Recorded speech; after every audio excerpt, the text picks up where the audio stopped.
अब हम देखते हैं why democracy and the key features are key elements of democracy.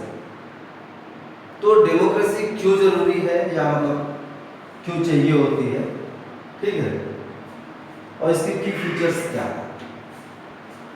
तो डेमोक्रेसी क्यों चाहिए होती है? First thing, informal equality. जो डेमोक्रेसी है चूंकि लोगों के द्वारा चुनी जाती है, इस वजह से ये क्या करेगी कि इक्वालिटी को इंश्योर करेगी, ठीक है। तो इक्वालिटी है लोगों के बीच, उसके लिए डेमोक्रेसी एक जरूरी उपकरण है, टूल है, ठीक है, एक जरूरी शासन पद्धति, गवर्नेंस सिस्टम। तो पहली जो जरूरत है वो है फॉर्मल इक्वालिटी। दूसरी चीज क्या है कि डिसीजन मेकिंग मैकेनिज्म। जो डिसीजन मेकिंग मैकेनिज्म होता है डेमोक्रेसी में वो कैसा होता है, उसमें आप देखेंगे तो काफी कुछ चीजें जो है वो कलेक्टिवली की जाती है, ठीक है। जैसे इंडिया के कॉन्टेक्स्ट में अगर हम देखते हैं तो अपने वहाँ क्या है इंडिया में कि यहाँ पर जो है हमारे पार्लियामेंट की बैठक होती है, कैबिनेट कमेटीज की बैठक होती है, कैबिनेट की मीटिंग होती है, ठीक है। और जो भी डिसीजन लिए जाते हैं तो कैबिनेट की जब बैठक होती है तो उसमें कैबिनेट रहती ही है, साथ ही जिस मंत्रालय का डिसीजन लेना होता है उस मंत्रालय का मंत्री भी अगर वो कैबिनेट में है तो ठीक है, अदरवाइज उनको भी उसमें इनवाइट किया जाता है और वो सारे मसले जो है डिस्कस किए जाते हैं। तो डिसीजन मेकिंग मैकेनिज्म भी इसका जो है, जो डेमोक्रेसी है इसका बहुत ही अच्छा होता है, ठीक है। तीसरी चीज क्या है? Accommodation of differences. जो डाइवर्सिटी का आपने पढ़ा था 6th में, उन चीजों को बनाए रखने में भी डेमोक्रेसी बहुत ही ज्यादा कारगर है। अब कैसे कारगर है? तो हर आदमी जो होता है उसको अपने जो फोक की चीजें होती हैं, जो उसकी लोकल चीजें होती हैं, उनके साथ एक अटैचमेंट होता है, एक रोमांस होता है, एक प्यार होता है, ठीक है। जैसे मान लीजिए कि अगर आप बंगाल के हैं तो वहाँ का जो कल्चर है, वहाँ की जो फूड कल्चर है या वहाँ की जो क्लोथिंग है या वहाँ की जो लैंग्वेज है, ठीक है, वहाँ के जो फोक सॉन्ग्स हैं, वो सारी चीज़ों के प्रति एक प्रेम होता है मन में। जैसे अगर मेरी बात करें तो मैं जिस एरिया से बिलोंग करता हूँ, वहाँ का फूड कल्चर, वहाँ का लोगों का लिविंग स्टाइल, ठीक है, तो ये सारी चीज़ें मुझे भी अच्छी लगती हैं। वहाँ की लैंग्वेज, ठीक है, वहाँ की जो बोली है, वो सारी चीज़ें अच्छी लगती हैं। तो हर आदमी जो है अपनी जो मदरलैंड है वहाँ से, जहाँ से वो जुड़ा हुआ है, उन चीज़ों को बचाना चाहता है, ठीक है। इसके साथ ही साथ जब यूनिटी में डाइवर्सिटी में यूनिटी की बात की गई थी तो वो चीज़ें भी, तो कहीं ना कहीं जो डिफरेंसेस है, जो वेरिएशंस है, जो डाइवर्सिटी है हमारे कंट्री की, उसको भी ये प्रोटेक्ट करता है, ठीक है। और क्या है? Enhancing human dignity. जो डेमोक्रेसी है या लोगों की डिग्निटी को इनहांस करता है। कैसे करता है?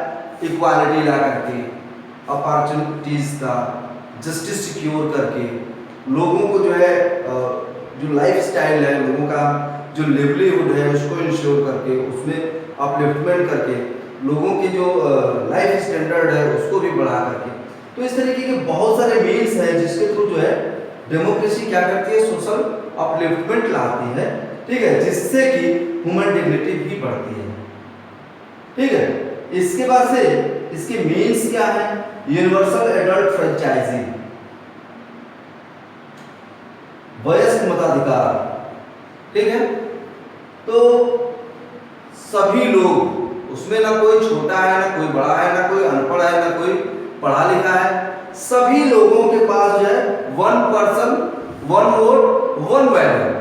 सभी लोगों के वोट का एक वैल्यू है, चाहे वो हमारे महामहिम प्रेसिडेंट देते हो या कॉमन सा गांव का कोई घुरा हुआ आदमी या जो भी आप कहो, एकदम से दीनहीन सा आदमी है वो, तो दोनों लोगों के वोट की वैल्यू सेम होती है, ठीक है। तो ये चीज है universal adult franchising. Elections, time to time government efficiently अपना काम करे, इसके लिए प्रेशर बनाने के लिए और उसको सरकार को मौका देने के लिए, बदलते हुए समय के साथ नए विजन वाले लोगों को मौका देने के लिए, लीडर्स को मौका देने के लिए इलेक्शंस एक रेगुलर टाइम पे जो है वो कंडक्ट कराए जाते हैं, ठीक है। इसके बाद से है पॉलिटिकल पार्टीज। पॉलिटिकल पार्टीज क्या होती है, पहले आप ये जान लो व्हाट इज पॉलिटिकल पार्टी। तो पॉलिटिकल पार्टी क्या होती है? Political party is an organisation of people who have similar views a set of beliefs on various political issues। तो ऐसे लोगों का समूह होता है जिनके व्यूज, जिनकी आइडियोलॉजी वो सेम होती है। ऐसे लोग जो है अपनी एक पॉलिटिकल पार्टी बना लेते हैं। जैसे आप अपने वहां देखोगे इंडिया में तो बीजेपी है, टीएमसी है, कांग्रेस है, आम आदमी पार्टी है, बहुजन समाज पार्टी है, समाजवादी पार्टी है, राष्ट्रीय लोक दल है, राष्ट्रीय जनता दल है, ठीक है। तो बहुत सारे दल हैं, मैं गिनाने लगूं तो टाइम बहुत कम पड़ जाएगा, ठीक है। तो ये सारी पार्टीज होती हैं और लोग अपनी आइडियोलॉजी के अकॉर्डिंग, अपनी सोच के अकॉर्डिंग जो है इन पार्टीज को सपोर्ट करते हैं, उनके साथ जुड़ते हैं, मेंबरशिप भी उनकी लेते हैं। इसके बाद से है coalition government. What is coalition government?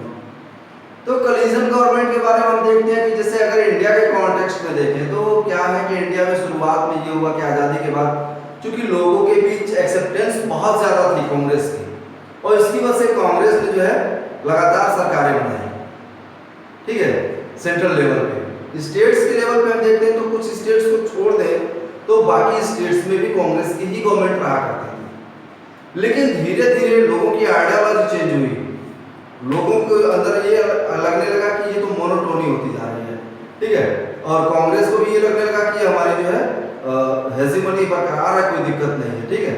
तो कहीं ना कहीं लोगों के बीच, नेताओं के बीच जो है एक अकर्मण्यता सी आ जाती है, ठीक है, और वो जो है अपना काम करने से जी चुकाएंगे। ऐसे में नई पार्टियों को मौका मिला, नए सोच के लोगों को मौका मिला और अलग अलग स्टेट्स में लोगों ने जो है अपनी सरकारें बनाई। लेकिन जब सेंटर के लेवल पे, यूनियन लेवल पे हम देखते हैं तो पहली दफा after the imposition of emergency Morarji भाई देसाई ने जो है गवर्नमेंट बनाई थी। 2.5 साल उनकी सरकार चली थी। उसके बाद से उनकी सरकार टूटी थी। चौधरी चरण सिंह जो अजीत सिंह जी के पिताजी थे, और उन्होंने जो है कांग्रेस के समर्थन से सरकार बनाई, लेकिन उनकी सरकार मतलब सदन में वो एक भी दिन नहीं आने वाले प्रधानमंत्री के रूप में जाने जाते हैं। तो उनकी सरकार भी नहीं चली, कांग्रेस ने जो है समर्थन वापस ले लिया, सरकार गिर गई। फिर कांग्रेस गवर्नमेंट बनाती है, फिर इंदिरा जी की हत्या होती है, फिर जो है मेजॉरिटी से राजीव गांधी जी अपने प्राइम मिनिस्टर बने, और उसके बाद से बहुत तो घोटाला कांड हुआ, और उस लीक की वजह से अब देखते हैं तो बीपी सिंह जी ने सरकार बनाई जनता दल की, और उसके बाद से अस्थिरता जो है शुरू हो जाती है अपने देश में, क्योंकि वो सरकार फिर टूटती है, कांग्रेस फिर उसको जो है चंद्रशेखर को लालच देकर के तोड़ देती है। फिर कांग्रेस के द्वारा सरकार गिराए जाने के बाद चंद्रशेखर कांग्रेस के साथ जुड़ते हैं, 40 दिन तक सरकार बनाते हैं, बहुत सारी जो है फाइनेंशियल क्राइसिस आती है, फिर चुनाव होते हैं, उसमें कांग्रेस गवर्नमेंट बनाती है, उनकी सरकार चली, लेकिन उसके बाद चुनावों में बीजेपी सबसे बड़ी सिंगल लार्जेस्ट पार्टी बनी, सबसे ज़्यादा एमपीज थे इसमें। अटल जी को जो है उस टाइम के जो प्रधानमंत्री जी थे, सॉरी राष्ट्रपति हमारे शंकर दयाल शर्मा जी, तो उन्होंने इनको इनवाइट किया, कहा कि आप जो है सरकार बनाइए। इन्होंने सरकार बनाई और 13 दिन तक इनकी सरकार चली थी। कोलिजन नहीं बन पाने की वजह से इनकी सरकार जो है वो कोलैप्स कर गई थी। फिर हम देखते हैं कि कोलिजन गवर्नमेंट बनती है, बहुत सारे दल मिल करके जो है तीसरा मोर्चा सरकार बनाया, जिसमें मुलायम सिंह जी डिफेंस मिनिस्टर रहे थे, प्रधानमंत्री एचडी देवगौड़ा रहे थे। फिर कुछ समय बाद सरकार गिर जाती है और आई.के. गुजराल के नेतृत्व में फिर से वही संयुक्त मोर्चा या तीसरा मोर्चा जो आप कहो, उसने जो है सरकार बनाई। उसके बाद फिर सरकार गिरती है, चुनाव होते हैं और बीजेपी अपने कोलिजन के साथ सरकार बनाती है एनडीए के नाम से। तो हम देख रहे हैं कि ये जो है फिर कोलिजन का टाइम आया, कोलिजन बनाया गया। उस समय क्या था कि सरकारों जो भी सरकार बना रही थी उन पार्टियों को बहुमत नहीं मिल पा रहा था, इसलिए वह लोगों को जोड़ रही थी।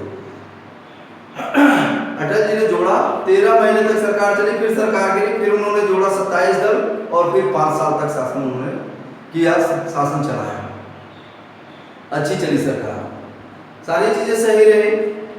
इसके बाद से जब फिर चुनाव हुए 2004 में, वहाँ पर सोनिया गांधी जी के नेतृत्व में कांग्रेस ने अच्छा परफॉर्म किया और मनमोहन सिंह जी को उन्होंने जो पीएम बनाया और उनकी सरकार 10 साल तक रही। इसके बाद से आपने देखा मोदी पार्ट 1, ठीक है, एनडीए का, मोदी जी के नेतृत्व में पहली सरकार बनी, फिर दूसरी सरकार बनी। दोनों में ही आप देखेंगे तो बीजेपी के पास मेजॉरिटी थी, लेकिन सिनारियो किस तरीके से चेंज हुआ, क्यों इन्होंने जो है कोलिजन बनाया, तो इसमें आप पाएंगे कि जो क्षेत्रीयता है, जो जातीयता है, कहीं ना कहीं इन चीजों को पोषित किया गया है, ठीक है, और उनको जो है अपने कोलिजन में रखा गया है। इसकी वजह से बीजेपी को भी फायदा हुआ और दूसरी पार्टियों को भी, और इसकी वजह से ये सरकारें जो है इतनी स्टेबल रही है, जो कि आज तक अभी काम कर रहे हैं। तो ये होता है कोलिजन गवर्नमेंट, जब जो पॉलिटिकल सिस्टम है वहाँ गवर्नमेंट बनाने के लिए पॉलिटिकल पार्टी दूसरी पार्टियों से सहायता लेती है या दूसरी पार्टियों का समर्थन, ठीक है, उनका सपोर्ट प्राप्त करती है, ठीक है। तो ये जो है कोलिजन गवर्नमेंट्स होती है। यहाँ पे आपका ये चैप्टर जो है कंप्लीट हो जाता है। Thank you. कोई भी अगर आप लोगों को क्वेश्चन हो, कोई डाउट हो तो जरूर पूछिएगा।